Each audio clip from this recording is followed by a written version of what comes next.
upcoming Lord Update. You can now summon 3 Lords on all lanes.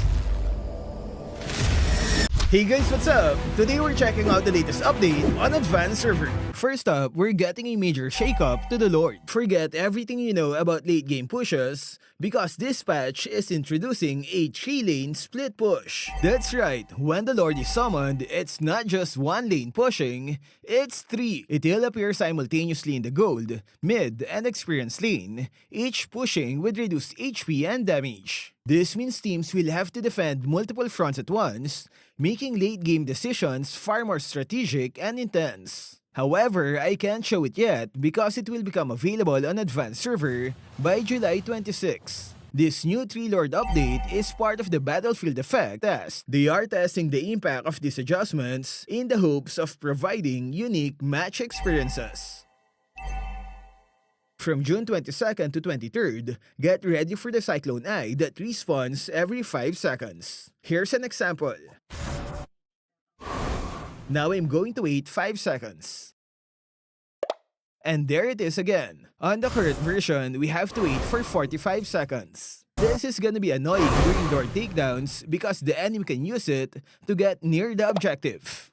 The third battlefield adjustment is the Shield Tower. From June 24 to 25th, all towers will get Energy Shield for 12 minutes, making early game aggression harder and giving defenders more time to recover. The developers also removed some of the older tower buffs that existed before. This means your minions will no longer explode if it reaches the last tower within 12 minutes. It'll be interesting to see if you can also get gold when removing the shield off the inner towers. Now let's move on to the hero adjustments. First up, we're hitting the gold lane where Roger mains might want to brace themselves. Roger's been a dominant force dealing massive damage while maintaining impressive mobility. To even the playing field, his passive bonus damage is getting a slight reduction from 5% to 4%. This should help tone down his early game dominance and give other marksmen a fighting chance.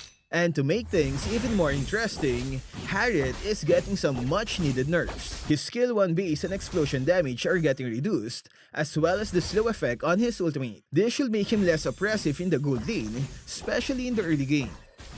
Next is Nolan, and this update is about refining his playstyle. The developers want him to perform multiple combos in team fights, but his mobility has been toned down. Both Skill 1 and Skill 2 are seeing a slight increase in cooldown. This means you'll need to be more strategic when you engage and disengage from fights. But don't worry, it's not all nerfs. To compensate for this decreased mobility, Nolan's ultimate is getting a significant buff. The cooldown is being slashed from 24 to 18 seconds, down to a lightning-fast 18 to 12 seconds. This means you'll have more opportunities to unleash his ultimate's potential in team fights at the cost of his mobility.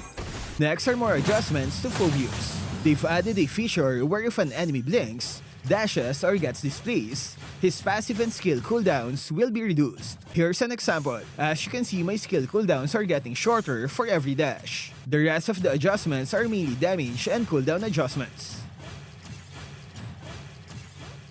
Last one is the new hero, Suyou. The top version of his second skill is now like this.